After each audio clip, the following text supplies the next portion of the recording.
Welcome everybody. It's a weekend, loving this, great weather, lots of stuff to do today. One of my primary jobs today is to keep track of the kids, which that's pretty easy.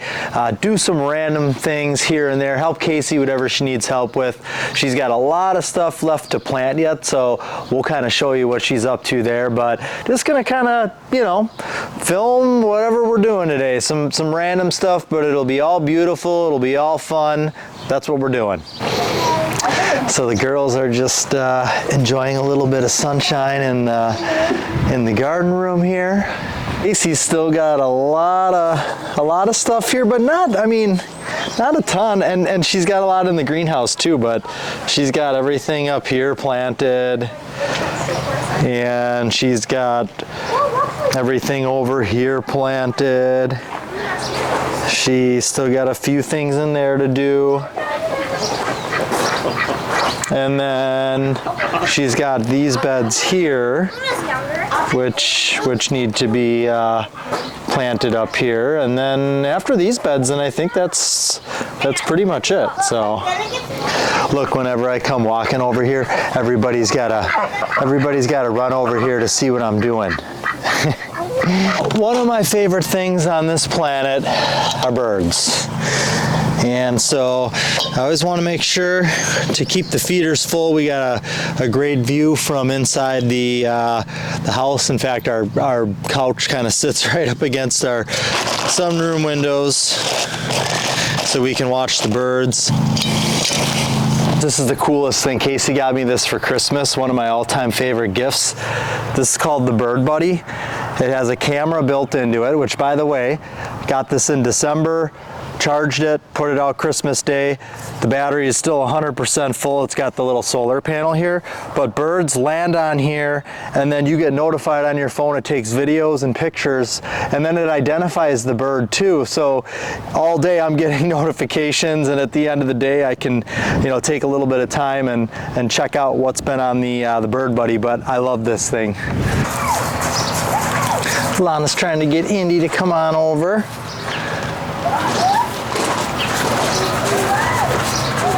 I just put up electric fence, so he's kind of afraid of certain areas. He's still getting used to certain areas, and that's kind of a tight spot in there. So one of my other duties today is tending after the animals. So I'm gonna get Indy's space cleaned up in here. Got a big old dump cart here that actually came in really handy last weekend too for dumping dirt into some raised beds. Indy will come wandering over here, and he's real nosy about things. Yep, here he comes. He's a real good, friendly horse. We're very lucky with his demeanor, that's for sure. Well, here's Casey. I kind of walked around a little bit and showed him what was still left to plant out here anyways. Yep, and then I got a lot in the greenhouse, but I have just enough room for everything. I still have a few seeds to pop in. I'm trying to just get like the main planting just done. Like, we don't ever really stop planting or seeding things, but this is just like the brunt of it. And we don't clean our gardens in the fall, so I feel like this season hit really hard because the gardens have expanded so much. So we had all of this cleanup, not only in the beds, but then all of the perennial gardens, and then it went right into planting. So I'm over here in what's Jason's favorite space in the morning. Yep, my favorite spot, and there's a few reasons why. Like when I sit on the back side of the table there and I'm looking this way, I get to see everything, all of the entire garden, and it's always such a beautiful sky. I love looking at the hybrid willows here, and it's an amazing view from there, and it just it gets me really nice and zen feeling. So right now I'm looking straight ahead, and my goal with this being Jason's favorite spot is to make sure that we draw in nature right here, but still be able to see it from inside the garden room. So I'm doing like little corners and end caps with things that attract hummingbirds and butterflies, like different salvias, cuffias, verbenas, all of those good things. And of course, then I'll fill in with seeded varieties that we did of zinnias and then Verbena bonariensis. And right over here, I'm doing some of my lemongrass. I really harvest a lot of lemongrass because I love using it for so many things. So I really love that one. And right now, as you can see, these are all natives in here. So we've got the hyssop, this is the yarrow, but then here we've got the spotted bee balm. So all of this is just green right now, but this will be a beautiful floral fusion over here. And all kinds of butterflies and beneficials will be drawn, especially ladybugs. Ladybugs love cluster flowers, so they love to come onto the yarrow. So that's why you'll see in certain areas I'll throw in dill seeds, I'll throw in cilantro seeds, and some of those are just strategically placed to allow them to flower and then seed out where they are, because they really attract in with those cluster flowers. And dill usually reseeds itself throughout our garden in random spaces, and it reseeds really early on from the year before.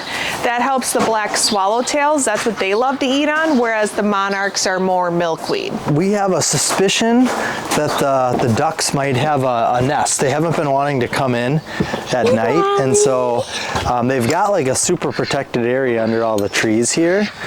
But we're gonna leave them alone. Daffy wants to come, but we can leave Lolly alone. So there's Daffy. He's the protector. Can you get out of my way, please? Yep. And then Lolly was the one we saw when we first came in. So Daffy is like super protective too. So that's why we think that there's an egg. Where? Right there. Oh, okay. Awkward. Weird. Okay. Whoa. Yeah, that's. I wonder why. I wonder if it like rolled in here. No, she always lays her eggs in the water. Oh, really? Hey. Okay. Well, Pickles. then there's no nest there. Let's take a look under the trees here and see if we see anything. Daddy, look at. Okay, let's see anything going on Hey, Daffy, you can under leave. here. Don't see anything. Nothing under here. They're always back here. I don't see anything. Nothing back here. No, not even in the rocks. Yeah, there's a lot of like super long grass back here, so the ducks like to waddle through the little waterway here and get all muddy. Yep. Right, Selah? Yep. Anything. We're gonna check the pasture area out front. We'll see if we see anything out there. Okay, we're gonna go across our little bridge here. Oh, wow. Okay. Yeah, definitely need to cut in here, huh? Yep. Yep, everybody's followed us over here to see what we're doing.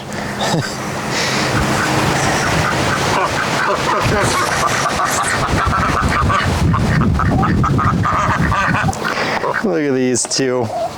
Look at these two quackers. Here comes Pippi. Hi, Pippi. I mean, Pickles. I mean, Pepperoni. Wait, no. That's Miss Pickles. Miss Pickles. Where'd Pepperoni go? Oh, there's Pepperoni. This is Pepperoni. Pepperoni. And then there's Jasmine. Hey, Daffy. Hey. Don't be rude. And there's Pippi. She's the sweetest little chicken, but she always gets picked on. She's an Easter egger, so she lays small, like olive green colored eggs. Yeah. But yeah, she gets picked on by everyone, so she kind of just. Not by everyone, only by the ducks. Yeah, the ducks. Yeah, pretty much the ducks, but. So yep. So she's coming out here for her time while everyone's gone. So right now I'm braiding Luna's tail, and her tail will be so pretty when I take it out because it'll get all wavy. So after I braid it, I'm gonna put in detangler. So like I was saying, the detangler will make it all curly for when I take it out. So I'm just gonna braid it, spray it, and then take it out in maybe a couple of weeks, days, I don't know, however long it stays in, because sometimes she even pulls it out and the hair tie falls out. So I'm also trying to do it really tight and neat looking. So if you guys can see right here, it's super neat, super tight. Yep, and it looks good. super good. So this braid is a French braid, and I started all the way at the top of her tail, and I just kept grabbing sections and getting more hair to bring into the braid. Have to tie this. Looks like it's all done there, kind of? Yeah, it's all done. So I just have to tie this hair tie on really tight because it tends to fall out a lot when Luna rolls or whatever. So now I'm gonna take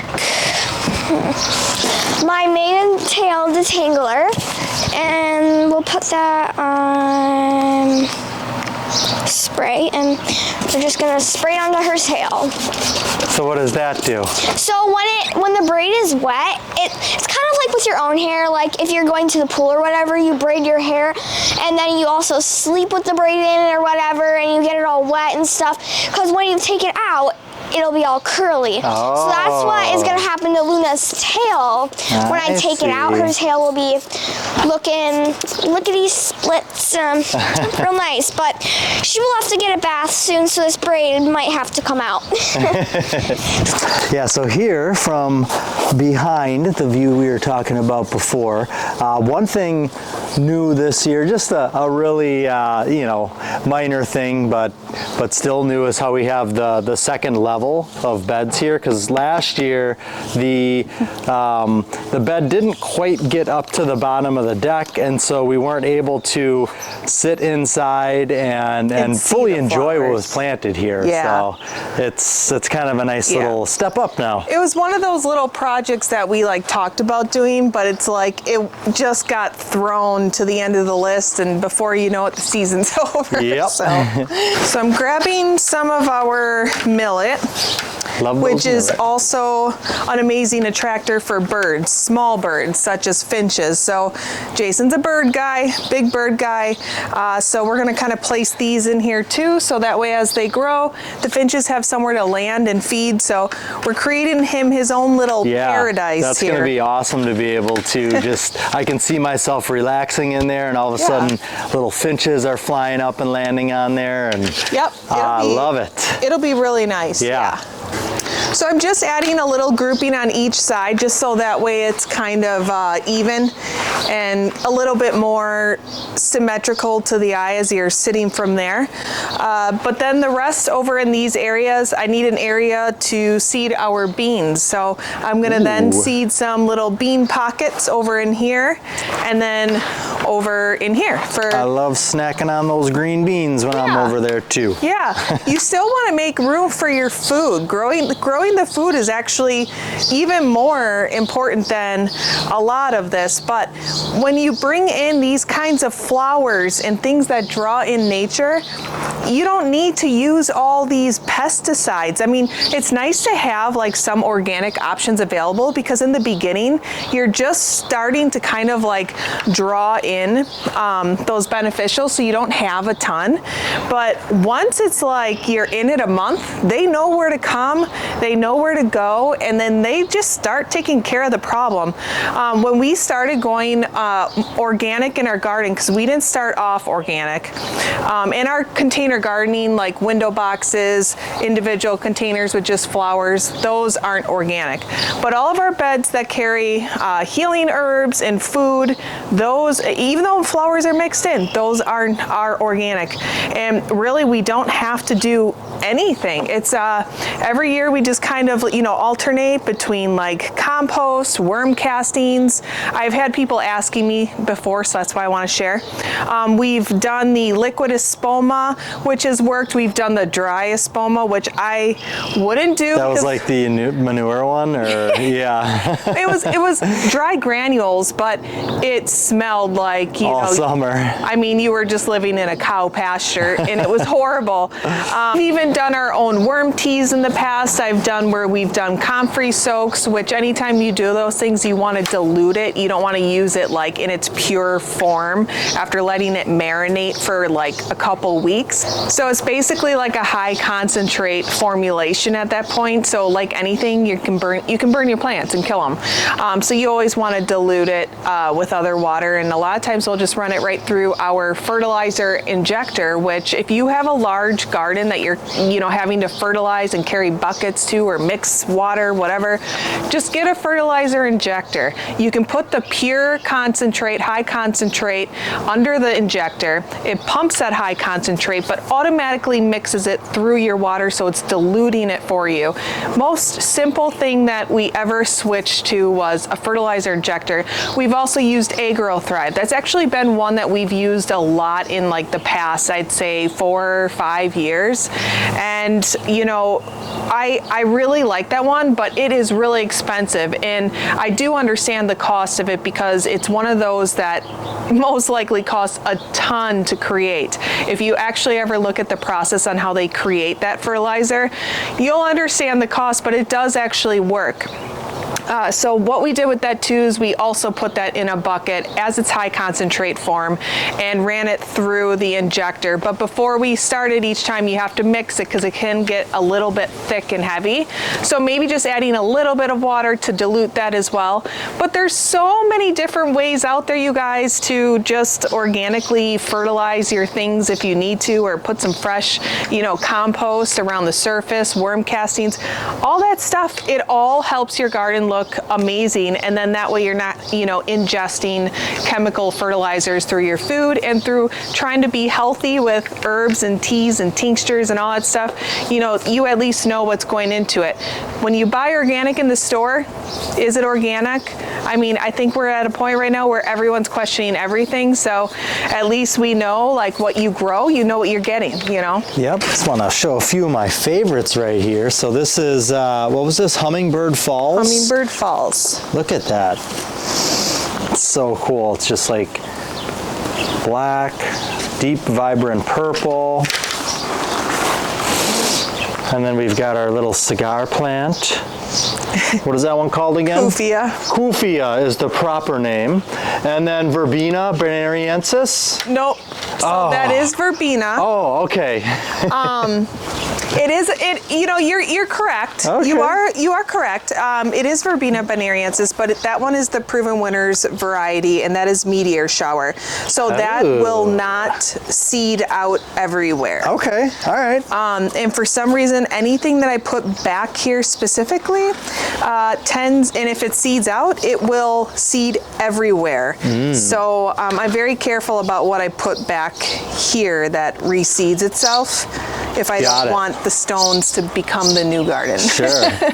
Yeah, these are definitely, I would say, like three of my faves right here. So with meteor shower too, compared to the original bonariensis that I grow, it's way more sturdy. Oh, that's good. So the flowering, it has more flowers and foliage along the bottom, whereas Verbena bonariensis, the original, it's more all up here. Like top heavy? Yeah, and that's okay, but it'll like sag sometimes. Yeah. If it gets blown in the wind, it's a little bit more, not as beefed up of a stem as these and sturdy. So that is what I like about them. And these are used more in like container gardening too, so they don't like overtake and then fall on top of other varieties and all of that. Yeah, that's cool. I've really liked that one in the past. It's really stayed tight and it's stayed really uniform, and you can depend on it not taking over. Yeah, very nice. We are starting to get some little radishes. Yummy. Aren't those cute? They look great. Yeah, you want to get up close of them? And I just had one. They're delicious. Yeah. Look at them. big Not and red all of those them are ready, but whenever I see them looking kind of big or getting a little wilty on top, I'm like, okay, yep, we got some. But a lot of them aren't ready, but I do pull the ready ones, so that way it This kind one's of ready. gives everything a little room. I think it could be a little longer, but go ahead. Go ahead. She's been craving to. I picked them and she wanted to pick them, but Oh, small. tiny. Isn't that cute? It's a baby. It's a baby. The smaller they are, the less spiciness. Yeah. And then the hotter it gets, what happens? The big. Nope, the hotter it gets outside, the spicier. Sure. That's why you want to do them early when it's cool. But yeah, oh look, I pulled out this little guy too. I didn't even see him in there. But yeah, they're yummy. That's good. Gotta wash it. Gotta wash that dirt off, huh? So the radishes are really good. This one's really tiny. So yeah, it's my second one. Take a bite out of that. It's good. It's good. Good. They're super good. Like super good. You know, it's crazy how good fresh food tastes when you haven't had it in a while. Like, It is. I mean, we eat fresh, but like, it's different right out of the garden, It is. right from the plant, you know, right then and there, that minute, that second. Right. Yeah. Oh, that one's spicy. Yep. There's just a real good feeling. Oh, the tiny one was so spicy. Oh, that's a tiny one was spicy. It packed a punch, Sayla. It packed a spicy punch in there. Can I drink out the hose? No, you can go in the house and Okay, I gotta go. grab some water. I'll do some ASMR for him. Okay. Here, Daffy.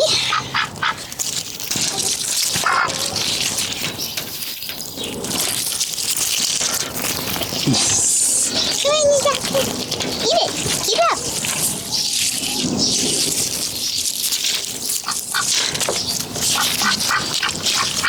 He's like, ooh, that's spicy. You want some?